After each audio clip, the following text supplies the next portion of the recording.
Ամեն անգամ գալով ստեղ, ասում եք, գիտեք ինչ կա, դուք մեր երեխաներին տանում եք, կոտորում եք, սպանում եք, այդ ում եք ասում, այս մեր շարքերում նստած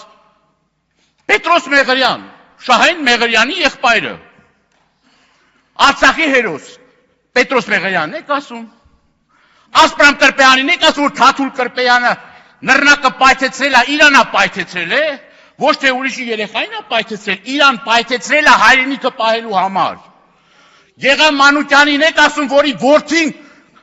երկու պատերազմների մասնակից է, Քարորյայի եւ 44-օրյա պատերազմների մասնակից է, կամավոր գնացել է, որի եղբայրը Բաքվի բանտերում է, իսկ դուք շնորհակալություն եք հայտնում Ալիևին։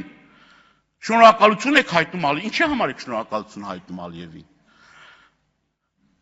Սերյան Օհանյան, Արցախի հերոս։ Այսինքն, բարոյականությամբ պետք է մի քիչ նշույլներ էր, ինձ ձեր մոտ, թե չէ։ Թե սա գծերն արդեն հատել պրծել եք արդեն շատ վաղուց։ Փոխանակ զբաղվեք մեր հայրենակիցներին Բաքվի բանտերից ազատելու շնորհակալություն եք հայտնում։ Մի հատ եկեք ձեր հավաքական պատկերը գիտեք ով է։ Արսեն Թորոսյանը,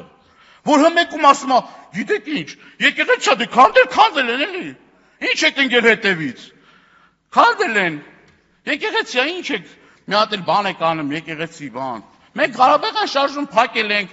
եկեղեցիներ էջնել ենք փակել, սրբավայրեր էջնել ենք փակել, ամբողջ այդ էջերը փակել ենք։ Եվ դա ասում է, որ մենք ասենք, որ եկեղեցին ասում է, ինչի եք ավիրում ասում է, դա կոնֆլիկտ է հարուցելու։